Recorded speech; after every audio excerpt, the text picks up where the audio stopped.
Today, Casey Pettit joins me, who currently plays for Maidenhead in the National League. He's a midfielder. And Casey, I welcome you to the show today. Nice one. Happy to be a part of it. Absolutely. Thank you once again for joining me. So, as we mentioned before, I always start the interviews with what it was like for you growing up in your household, playing football. Was it with siblings? Was it with friends? Go ahead and tell us about your backstory. Yeah, so ever since I could walk, to be fair, I just was kicking a ball about. And yeah, it was me, and I've got an older sister. She didn't get involved too much just because I used to just pelt it at her. And she didn't really enjoy that. But me and my old man, we was out in the garden a lot. I was terrorising him all the time just to get out there, just to kick the ball about. And if it weren't him, then I'd just be out there on my own.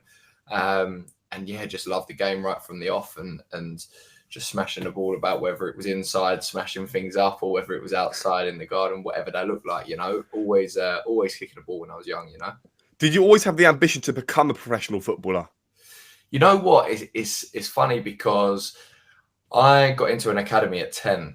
I got into West Ham at under 10s, and I had no idea what that was. I just thought it was the first team, and that was it. I was a massive West Ham fan when I was a kid growing up. My family was big West Ham fans, so hence why I got into that with them. And yeah, I was just going to games with them at home. Mum had season tickets, Dad went and had season tickets, so I was always brought up in that environment. So all I ever wanted to do was play for West Ham and be a footballer for West Ham, and that's what I envisioned, and that was my dream, that was my goal. I had no idea what the steps were before that. I had no idea there was academies. I had no idea that, there was all these teams and all these other players that had the same goal and things, because obviously you got the likes of Arsenal supporters, Man United supporters, and all of them, which are, I guess you could say, slightly bigger in terms of clubs and what they've won and stuff. So not many were West Ham. And that was the big thing for me, where I wanted to play for I didn't care about trophies or anything like that. I just wanted to play for West Ham. But like I said, I didn't have no idea what the pathway was going to be like until I hit 10, in which that's when I got into my first academy, which was West Ham. Managed to have a trial there. I remember my old man telling me, listen, you got a 6-week trial down there, would be good to go. And I was obviously straight on it. And I was asking all these questions. I didn't know what it was, but I ended up signing for him. And that's when the journey started for me, because that's when I slowly started to understand, okay, you can go through the age groups to then progress into the first team, which was really exciting to see. What was it like for you going into that West Ham academy as a West Ham fan, but also possibly as a neutral, to understand that these facilities are probably world class? Yeah, so for me, I remember saying, I was halfway through a season and I was playing up front at the time. And I think I'd scored in every single game in that season. And I was just keen to get the next one. And my head was all wrapped up in that. And I was just like, but if I go here, I'm not going to get all the goals. Like I'm not going to keep that up, and I can't finish the season scoring in every single game. And my dad was quick to shut me down there. I was just like, it doesn't matter, like this is it.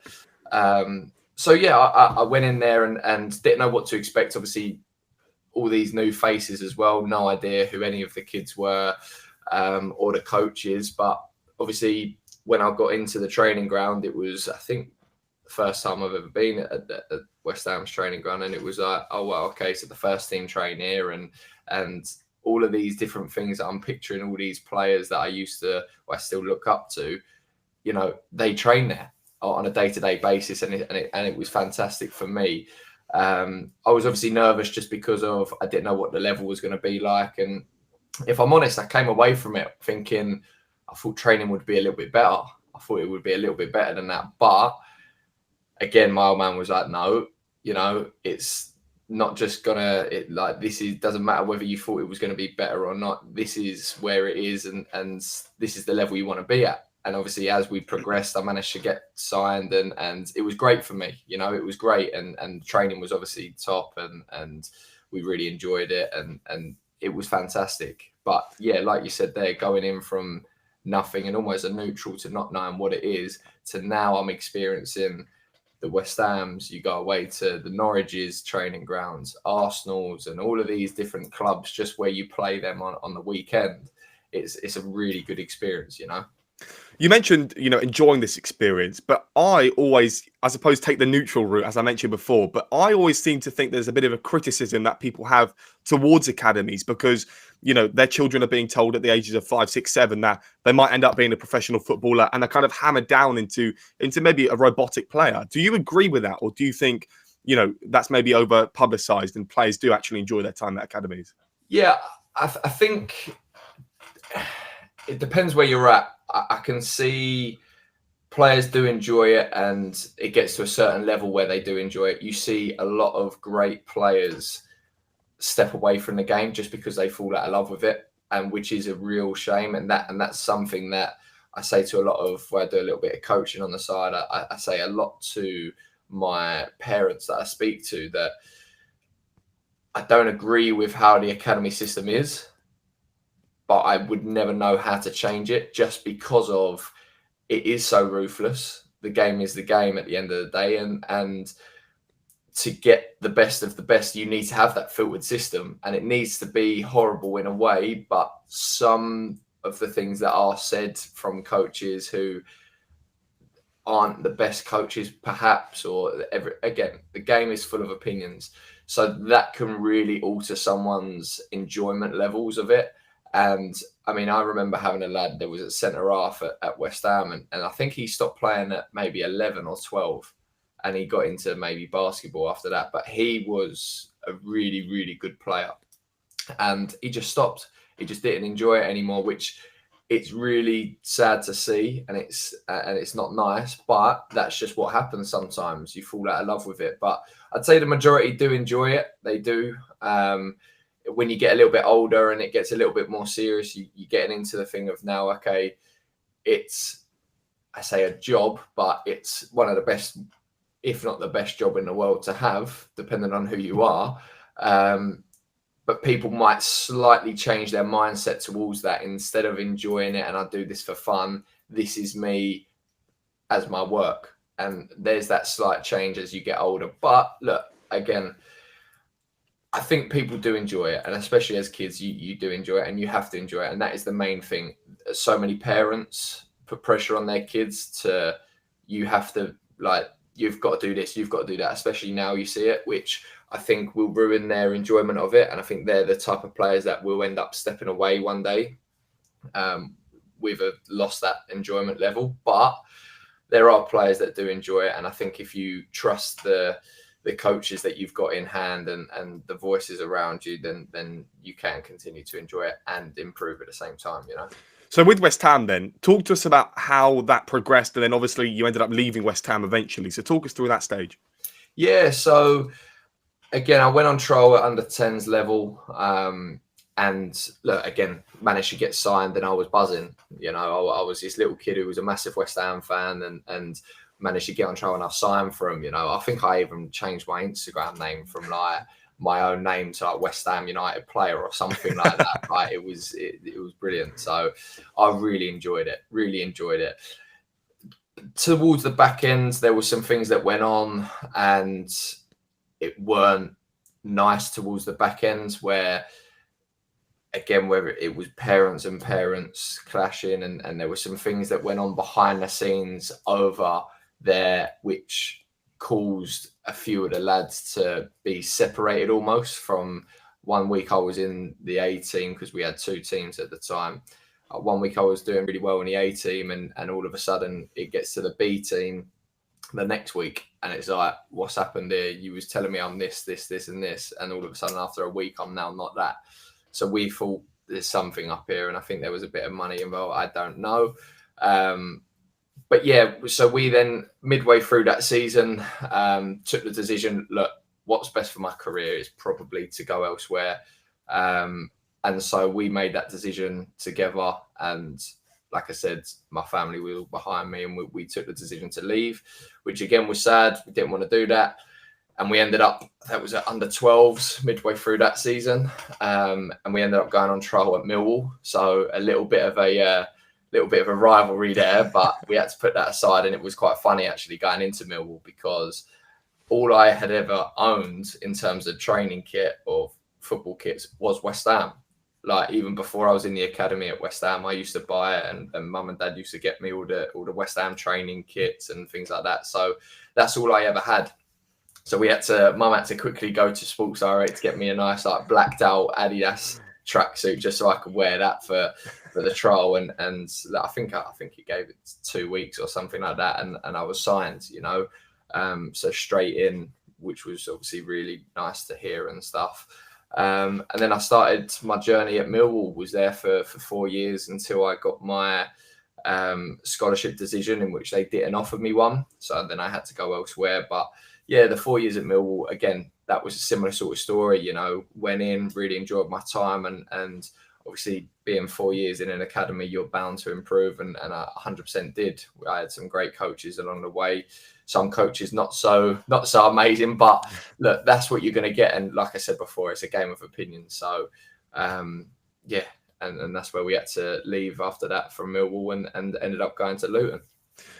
I often get told that it's 1% of 1% of academy players go to the professional game, or something along those lines. For you, where do these players that are in the 99, because obviously you are one of the 1% that have made it to the professional game, where do these players end up eventually, like roughly? Do they go into sports, other sports? Do they go into just a normal 9-to-5 job? Yeah, so I guess it depends on number one, what they're interested in. Number two, what their background is. I know for me, obviously, I've set up on the side when I was at Luton my coaching business. So I've got that to run on the side. Just, again, I was always encouraged as a kid from my family, which were massive on it, my old man especially, was, if things don't work out, what if? You know, what if it doesn't work out? What have you got to back up and fall back on? And that's where, you know, you're always encouraged when you're in the academies and stuff to think about that. And I remember going into most meetings, and they always ask the same question towards the end, right? Okay, what are you going to get into after, if this doesn't work out? Or it might not even be that it doesn't work out because you're not good enough. It might just simply be where you might get a bad injury, for example, or something like that. And if you get a bad injury, then you can't play, you know, and then you have to go elsewhere, and you're forced to make that decision. So yeah, things like that, they always get you answering questions. I always used to say, when I was younger, I'd go in and do something that my old man does. So, for example, get into the city, work in an office and things like that. As I've grown older, I've realised I probably couldn't do that. I probably couldn't sit in an office all day. As good as I back myself to be in a job like he does, I don't think I could do it. So as I've got older, I've realised myself that what's best for me, what do I enjoy most, is probably helping youngsters and improving them and encouraging them to do as best as they can, and also make them enjoy football. And hence the coaching business has started up. And again, loads of different avenues that I'm looking to go down as well. But obviously the main focus is still football for me. But as for everyone else, I think it just depends on that. I had the massive upbringing of my old man, and he was encouraging that all the time, to be thinking. Other people might not necessarily have that, you know, and that's where it could go a little bit different for them, and they could end up being stuck a little bit. And I've seen it so many times with people not knowing what to do, or they end up just going on the building site just because it's the easiest way to make a little bit of money here, there, and so I guess it really depends. But they end up finding their feet eventually, and getting into something that they probably want to do. But a lot of them look back on their time and go, I wish I'd done a little bit more to be in football, or I wish I'd done a little bit more when I was doing football. So, thinking about the what ifs, you know. So you mentioned Millwall. They didn't offer you a scholarship, right? Did that come at Luton? Is that right? Yeah, so I wasn't offered my scholarship at Millwall, and I then went elsewhere, and I went on trial at Luton. They really liked me, and they offered me a scholarship in the end, which I was delighted for. And yeah, so signed there, and I was there for about 4 or 5 years. So I'd done my scholarship, had I think 2 years as a pro there as well. which was good. And obviously the Lewis stint, when I was on loan there, that happened at the same time. But yeah, I was obviously really buzzing and thankful for that opportunity from them, as I personally felt, and everyone probably think this as well.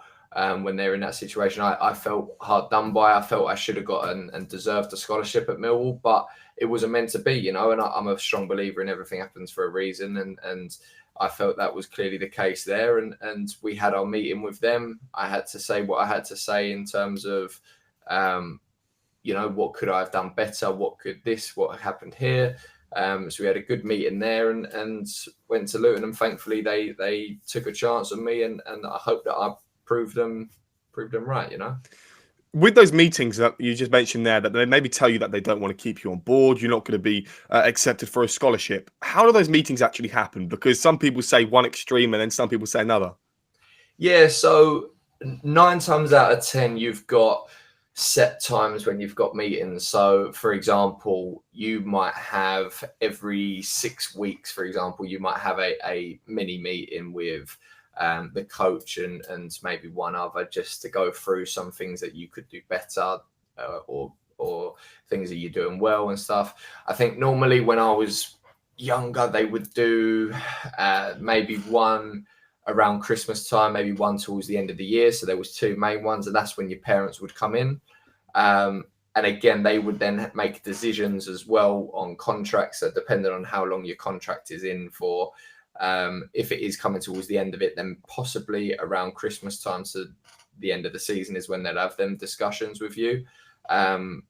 I remember it was in the November when we had the scholarship decisions, because I think when it comes to scholars, they like to do a little bit earlier, so they've got a little bit more time to get other players in, and I think allow other players to then go into other clubs. So my meeting was in the November, but I wasn't. I was always told from my old man that you've got to run these meetings, and I think this is another reason why I'm sort of the person I am today in terms of my talking and the player I am, and the fact that I've got my coaching and where I am with things today is because of my dad. Because when I first went to West Ham, I was at 10, and I'm going into meetings at 10 years of age, and like it's young, it's very young. And he just said, I'm not taking this meeting. This is all you. You've got to ask the questions. You've got to speak to them. Don't be looking at me for me to answer. This is all you. So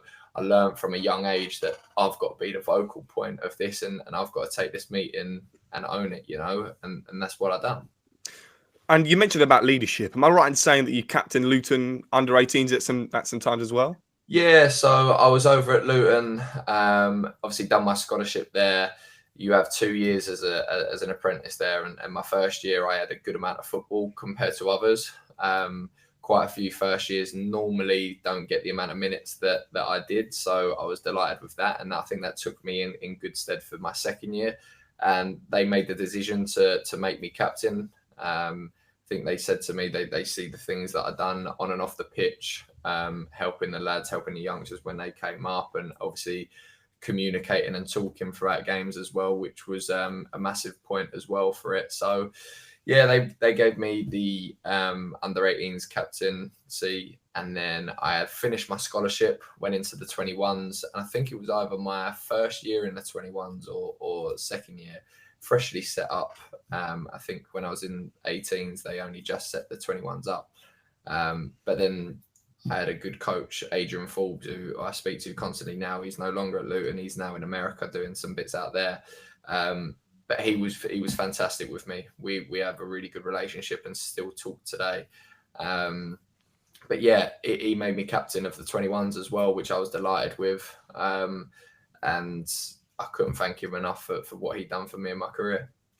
You mentioned about going into the second season. So what was that like as a scholar or as an apprentice, trying to prove your point in the side, going into the back end of a season, in the pre-season, and then I suppose in the 6-week summer break that schools would have, during that time, what are you trying to do to improve yourself? Because ultimately it's the end result is hopefully going to be a professional footballing career.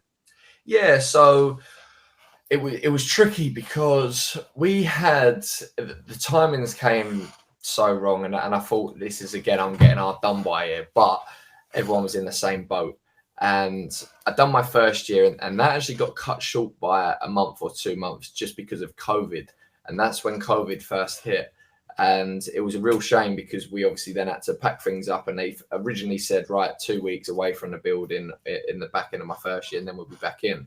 We never came back in. And no one else did, obviously, in the world either. They was all isolating and things like that.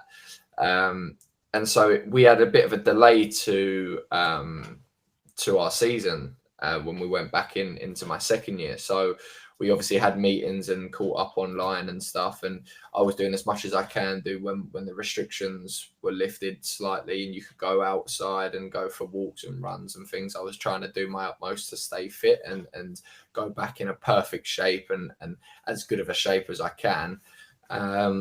Which, again, I tried my hardest to do, and which we done. Went back in, and if I'm honest, I'll probably I wouldn't say I put too much pressure on myself, but I wanted to ask loads of questions when I was back in. I had a lot of time over that period of COVID and stuff to go through what exactly I need to do, and watched a few podcasts, listened to a few interviews and things which a lot of people were doing. And I learned a lot over that period of time, which I think I knew already, but it was just now a little refresher for me that let's go and do this when I go back in, and let's ask questions. What more can I be doing that's possibly not on the pitch, but off the pitch, looking at my games and things like that, you know? So I think I went back in, obviously that's the year when you're in your second year as a scholar, you're going for a pro contract at the end of it. Your contract's up at the end of the season, but you are going and aiming and fighting for a professional contract, which that's for me what I was going for. And as soon as I went back in, everyone else was just enjoying it, being back in. I wanted to get that pro. I wanted to get that pro contract. And that's when I was asking questions and trying to be that leader, number one, but probably looking at that selfish side of, right, I need to get that contract for me. No one else is going to get that for me. It's just me that's going to do that, you know? You were on the bench for Luton a few times, you know, when they were in the Championship, and you never got to step onto the pitch playing for Luton in the senior level. But what was that like to be called up to play on the bench? And I suppose you were always thinking, you know, this is going to be the game where I can make my first team appearance, right? Yeah, look, it's so disappointing thinking about it where I didn't get that chance. And like I said before, when it came to the Millwall decision, and it's the same there on the bench, I felt I should have been given a chance, and every player should have the confidence and should have the belief in himself that they should have been playing. I was so gutted, and it was probably in an unfortunate way that I didn't come on just because of the season they had. You see the season that they're having at the moment, which probably isn't the best, and hopefully they can dig themselves out of that danger zone and trouble that they're in at the moment. But yeah, I was on the bench quite a few times, and I was in the squad. I think when I went on loan to Lewis, I ended up getting recalled for the final game, or it was one of the last games against Blackpool. And I was in the squad, matchday squad for the first time, not on the bench, but just in the stands, 19th man, done the warm and everything like that. And I was buzzing. I got a first taste of it. And then I finally, over the summer, I was then thinking, right, I want more of that. I'm going to work my nuts off and I want more. Came back in and I thought, okay, they've signed a few players. I might not get nowhere near it, but I think it only took a couple of weeks, if that. I had a couple of games and appearances in pre-season with them, which was great for me. And then it didn't take long for me to get back in and around them squads and on the bench and travelling with them and everything again in that season, which was the ultimate season that they got promoted. And yeah, look, it was brilliant for me because I was able to get the experience from being in them changing rooms of the winning mentalities and the training environments of the winning mentalities and everything like that comes with a football team like Luton Town. It was perfect, albeit I didn't step on that pitch, which I was really disappointed with, but it was something that I hope that one day I could possibly go back there and make that appearance, you know?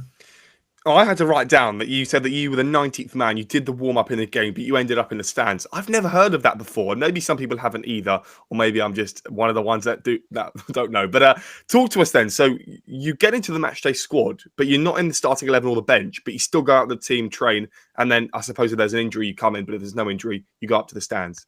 Exactly right. Yeah. So basically, when numbers might be a little bit light, it might normally be a youngster. If not, then depending on how big the squad is, it might be one of the senior boys as well. But yeah, I came back and I remember when I was on loan, I had the chance of being in and around it against, I think it was Cambridge in the FA Cup. But because I only just signed on loan, they couldn't recall me straight away. There was an initial 28-day period that they had to wait. I was really gutted with that because I see a few of the other lads on there on the bench. They didn't make their appearance, unfortunate for them, but I was really gutted that I wasn't one of them. They then had Chelsea in the next round at home, and I was like, I've got to try and get back in for that. But obviously, being Chelsea, a lot of the boys, were in and around it for that, so I wouldn't have made it anyway. So we're still on loan. Come to the end of the season, I was like, I still haven't been in a match day squad, and I'm thinking I've had a couple opportunities, but because I'm on loan, I couldn't. This was the perfect opportunity. They had a couple numbers struggling and they called me back. Myself and Lewis didn't have anything to fight for at the time because we just narrowly missed out on playoffs or winning the league, whatever that looked like. And so we had nothing to fight for. So the decision was taken to call me back and get me involved. And I was absolutely delighted. I knew that I probably wouldn't be involved in any capacity in terms of playing or on the bench. But it was just the first time for me, and I thought, I don't care. This is a brilliant experience, and I think you've got the choice, depending on what you obviously, how many times you've done it, and whatever else. You have the choice whether you want to just do the warm up or whether you just want to stay away and stay in the stands, or if you want to do some running and stuff. So I eventually done the warm up just because it was a great experience for myself. Done that, came back in, showered, got myself in the stands, watched the game and everything like that, which was fantastic. It was really good. And obviously, like you said there, if there was any injuries to anyone, then you'd probably be promoted onto the bench. And then obviously keep it on going like that. But yeah, it was brilliant for me. I had a couple of them throughout the season after that, which instead of just doing the warm-up where I'd been in and around it quite a bit, now obviously I needed to try and better myself and keep myself fit. So instead of doing the warm-up with them, I just came out a bit earlier, warmed up and then done some running myself just on the side of the pitch just before the lads came out to play. I'd just done some runs and keep yourself fit and stuff like that, and that's basically what you're there for in terms of just in case anyone needs any players or anything like that or any injuries, you're there as backup. And then you moved to Maidenhead in the National League in the 23-24 season. And what a season it was to go from, your time playing a few games in the academies to now playing 43 games in a season. Talk to us before then about the feeling of moving to a club that now you're going to be promised a decent enough playing time. Yeah, so it was strange because I left Luton, obviously in the summer, they'd just got promoted to the Premier League. So I'm thinking to myself, that could help me out a little bit in terms of getting me a move somewhere. I'm now classified as a Premier League player and things like that, albeit I haven't touched the pitch. But I didn't expect to, if I'm honest, I didn't expect to drop down to the level of National League. I thought I possibly might stay in the leagues and nick a move there. But at the time I was... I was 20 at the time. And so a youngster, like a 20-year-old like myself, who hadn't played any men's football apart from that little stint at Lewis where I was on loan, I hadn't played. And managers now, I completely get it. They've got 3 months in a job. And if they're not doing well, they're out, And so they're not going to trust the 20-year-old who hasn't done anything, who they can't rely on necessarily to come in and make an impact and play. So I fully get that side of it. Obviously, we go back to the believing in yourself and having that confidence. I felt I should and deserved an opportunity somewhere in the league, but it wasn't meant to be. And I found myself at Luton I found myself at Maidenhead, and it was perfect for me. It was perfect because I came in, I wasn't promised to start straight away. I remember Gaffer on the phone saying to me, look, you won't start and won't go straight in, but you'll have to work your way in. And as soon as I had my first training session there, I knew I'm confident that I'll get in this side. I'm confident. And with my training ethics and my, how I work and I backed myself to work my way into that squad. And to be fair, I didn't come on the first game. We played our first game at home to Fylde. We drew 2-2 and I thought, I should be playing it. What's going on? But it was a good experience for me to see the level firsthand, because I hadn't really gone out and seen football. Like I said, I was a big West Ham fan, so I'd watch a lot of them. But in terms of other leagues and other levels, I didn't really watch it. So it was perfect to see that on the first game. Second game, I was like, surely I've got to play, and I'm on the bench again. I'm thinking, oh, no, what have I done? This was away at Dorking Wanderers, so I then came on. Funny enough, I came on right mid. Never really played right mid before, unless I was at like 9 or 8 or something like that. But I came on. I just remember just working as hard as I could. I'm sprinting around. I'm getting into people, being aggressive. Obviously, the thing that everyone thinks of as non-league and national league and things like that is so aggressive. You'll get kicked up in the air and things like that, but it's not. The game's changed a little bit, but there is still that physical element, which I thought I've got to show out here. I've got to show out, and which I did. I ended up hitting a post, and then one of our players, wingers, tapped it in for a goal. They didn't give me the assist, unfortunately. I wanted to try and claim it, but they didn't give it to me. So yeah, and then the following game I'm on the bench again, and I'm thinking, no, I deserve to be starting. But that game I then came on, similar sort of position, right mid, and then they moved me into more of an attacking midfielder role, and I ended up getting on the score sheet. So I played, and that was away at Hartlepool. So I was buzzing with that. We lost 3-1. So I was obviously disappointed in the result, but for me to come on and score and prove my point, it was perfect for me. We then had Dagenham and Redbridge at home the next game, and I started. And I weren't in my normal position. Normally I'm more of a holding midfielder or a number 8, but they played me in an attacking midfield role where, because they just felt I needed to get on the pitch and start, and I deserved to. Ever since that game, I haven't really looked back. I've been doing really well. Slowly being moved back into my normal position now, and more of a holder. But yeah, I haven't really looked back, and got a really good amount of games under my belt, which is exactly what I needed at my age. And now, hopefully, if I get the opportunity to go elsewhere and higher up in the leagues and stuff, people can trust me a little bit more and say, right, okay, he's had X amount of games in the National League men's football. We can trust him, and they can take a chance on me. So last season you finished 14th, so that's probably around mid-table in the National League. Was the expectation going into that season to be mid-table? What was the expectation? So in terms of myself, I've seen, I kept a little close eye on Maidenhead previously, just because of one of my good mates of mine who used to be at Luton, Sam Beckwith. He was the left back, and he went from Luton on loan to Maidenhead, and then he signed permanently a year or two before I got there. And it was perfect, because he would come in and tell me a little bit of where our training was, and then he'd tell me where they finished in the league and things like that. So it was good to almost fall back on him and think, okay, so what are we going for here?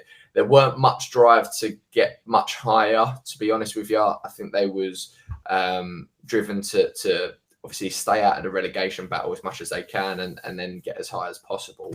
Albeit I think it was one of their higher finishes in the league. So we was delighted with that when we see it. And obviously, you want to be getting out of that relegation scrap as quick as you can in the National League, but it is so tight, and you see it this season as well. One win can take you up 5 places, one loss can take you down 5 places. So it's so tight, and that's what I was taught as well last year, that it's not really over until the last game or two. So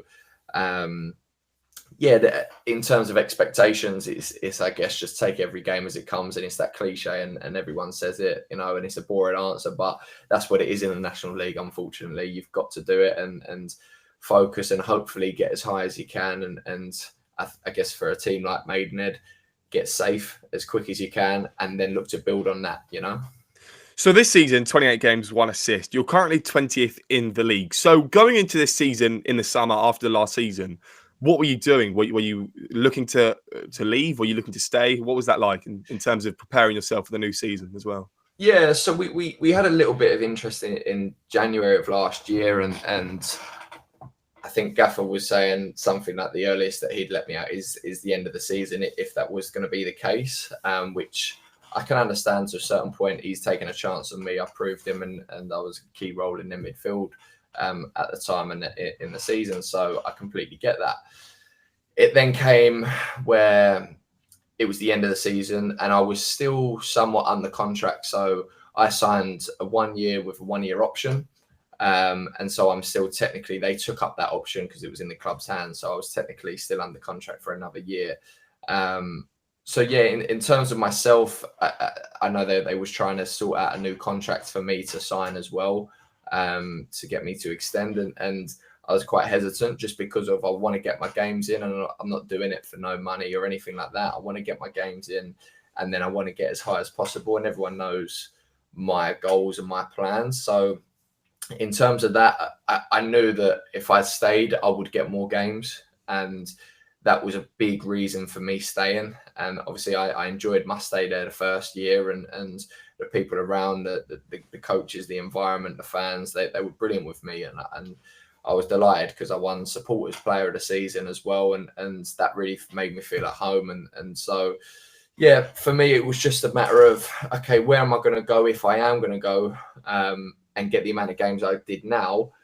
I don't know. So the thing for me was stay another year, get some more games. Again, if it's in January, you go in the season, you go, or the next year, whatever they look like. And here we are, you know, we're still here and getting our games, which is exactly gone to plan. We'd probably like to be a little bit higher in the league if we're honest. Hasn't been the best of starts to the season, but we've got a real big push now to the end of the season and hope that we can fight and get as many points as possible and go back to that thing before where we said get safe as quick as possible. So I guess the ambition for any sort of footballer playing in any sort of league would be to finish their career on the highest stage possible, right? So for you being 22, would you say that's a really good place to be in the National League at such a young age? Yeah, I guess I see, and I've been in and around players before when they've left or got released from clubs and they go to me, oh, Case, like it's so much better playing like men's football. Yeah, it's lower down but it's so much better playing week in, week out men's first team football instead of being in an academy. And at the time when I was there, I always felt, they're just saying that because they want to be back there. They've been released and, you know, they want to be back in and stuff like that. But now I've left, I really understand what they mean because you're looked at, when you're in an academy, you're almost looked at a youngster, right? Which you are when you're going into the first team and you're training with them. You're looked at and seen as that youngster, which is fine for the first little bit. But when you've been in and around it for a couple of years, you want to be seen as one of the first team boys and be in contention to play. And that's the main difference when you leave there and you go to a first team environment and you are looked at as one of the main players. Again, it helps that you're playing every week, and that's a big role of it. But I completely get where they was coming from now after having my first year in there, and I really enjoyed it just because of the level might have been a little bit more frustrating because you're used to a higher level and a quicker pace with some of the players and things around you, but in terms of getting the games and enjoying it, it was so much better just because you're seen as that senior player now. You're seen as a main part of the team. You're wanted, you know, that's how you feel. And it was perfect. It was perfect to be able to go from that environment and drop down. And like I said, I can see where people come from now. And yeah, it's a massive thing for, I would say, anyone who's younger now. Instead of hanging on in and around academies and stuff, you don't have to leave. But if you can get a loan to a team in the National League or anywhere just to get your games in and men's football in, people might look at that and go, okay, he can deal with the level. He can play at that standard and play week in, week out. He can play Saturday, Tuesday, and his legs have got it in him and things like that, you know.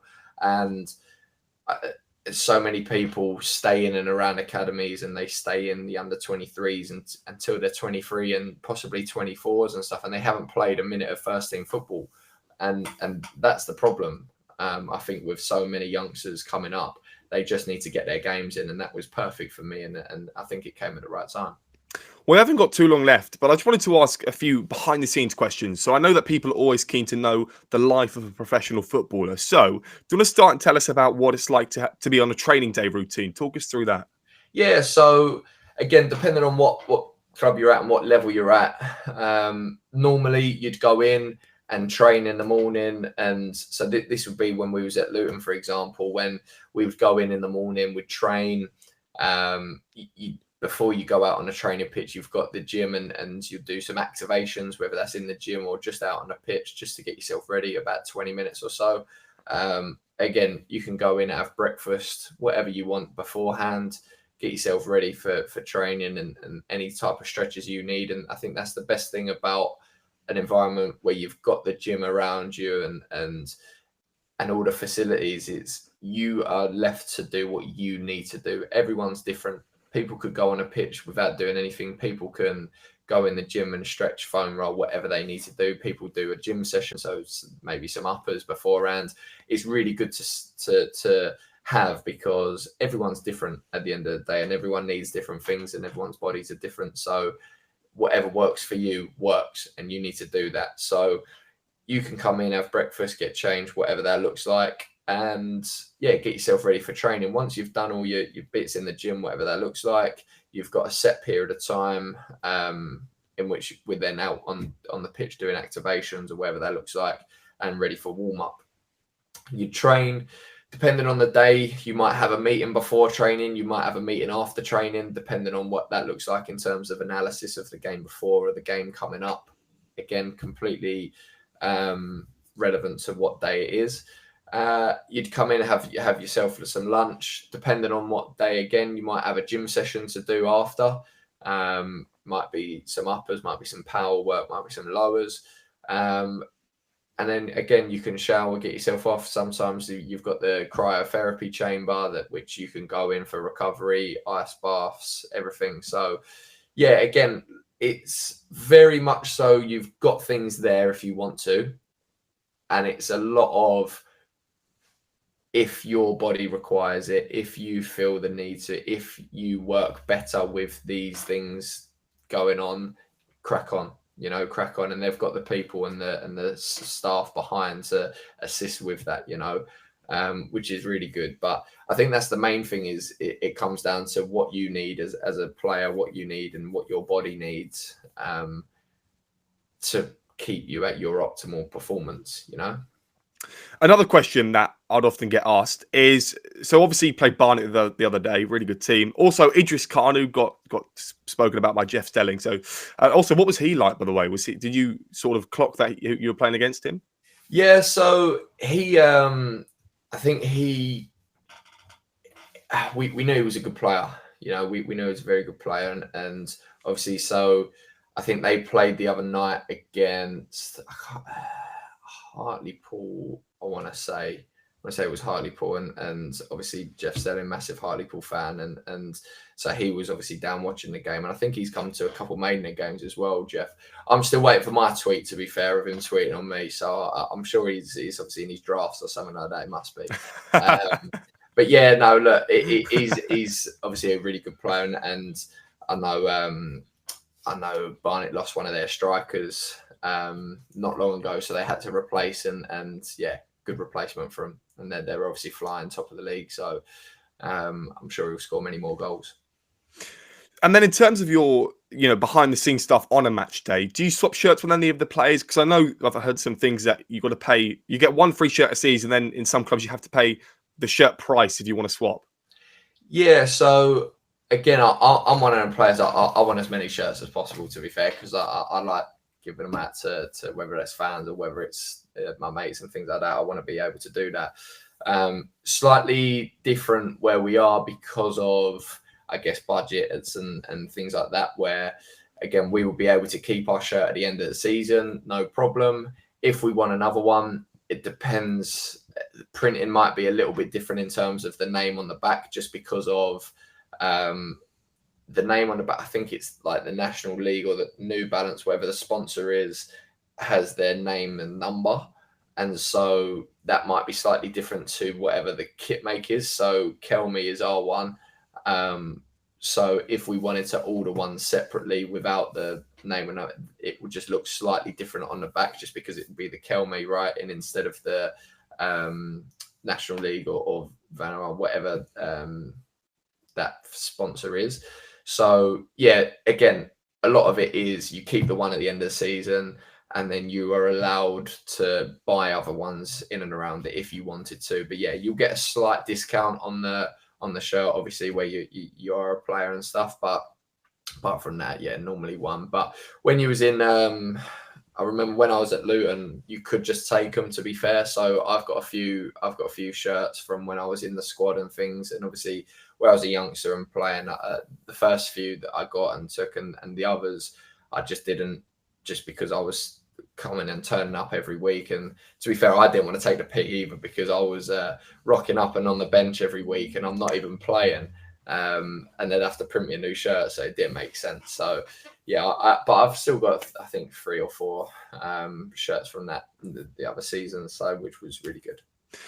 So I've also heard that a lot of players, for example, I know, Premier League's a tiny bit different, but for example, in the Premier League, they'll take their shirts off and then just dump them in the bin, and then they just get used the next game. So I suppose if you're one of the players, you can just look in that bin and then just take a shirt out. Have you heard about that before? Yeah. Normally what happens is they'll put their shirts in a skip, and the skip will then wash them, and then they'll use them the next game and stuff. In terms of, I guess, when you get higher and there's stuff like international things, I can't see them throwing them away just because of it. But I know that they might have special printing on that under the badge, where it might be, I don't know, against France in the Euros, whatever like that. So they'd have the special printing for that specific game, in which you probably won't be able to use that shirt again, just purely because of that. So I can't imagine they'll throw it away. They'll probably give it to someone. But as for everyone else, they'll probably use the shirt, and then they'll throw it in a skip 9 times out of 10, in which that will go back to the training ground after, and then be washed and then ready to go. If it's in a good enough state, it'll be ready to go for the next week and the next game. If not, then they'll probably look to give it away or auction it potentially. And then in terms of a match day routine, I would always think that an away game would be a bit more interesting to talk about. But what one would you say? And then talk us through the routine. Yeah, so again, I think it depends on the game, to be fair.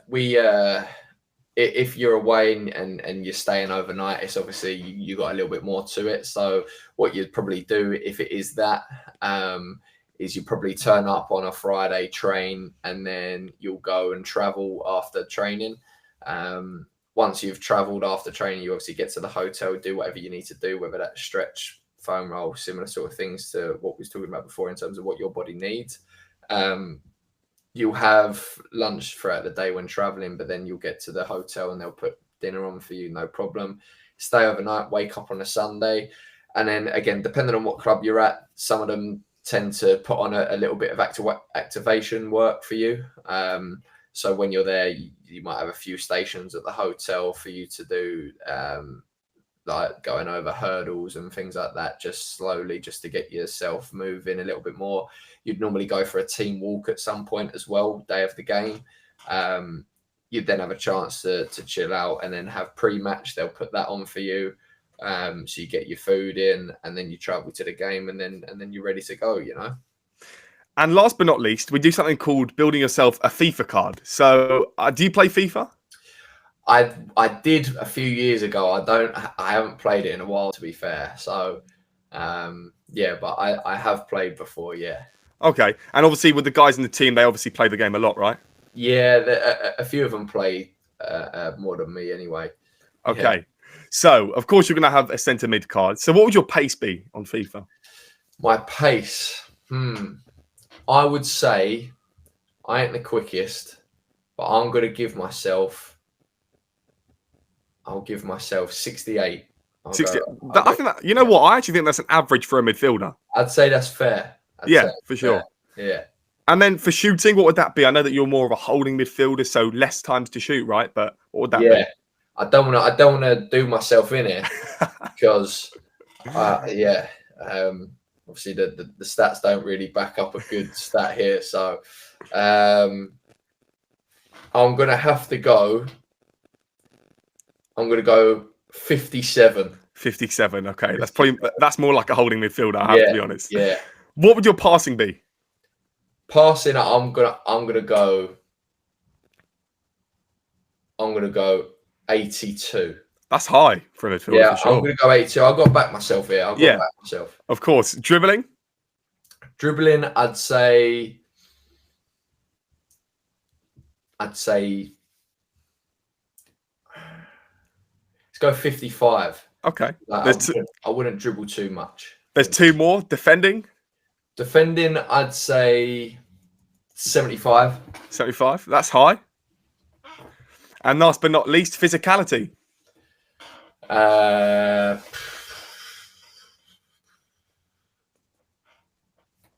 Let's go 60. 60. Okay. I think that high? I don't know. Yeah, I think that card would probably be like a 70. Okay. A late 60s, early 70s, maybe. So I've put myself up there a little bit too high. No, I think that's fine. I think that's fair. I've got to go for it, haven't I? I've got to go for it at the end of the day. Of course. Yeah, I can't undersell myself. You know what I mean? Of course. Casey, thank you so much for joining me today. What an absolute pleasure it's been. I wish you all the best for the season. I hope to come down to a few of the games later in the campaign. And it's been a real pleasure talking to you today. No, thank you very much for having me. Really enjoyed it.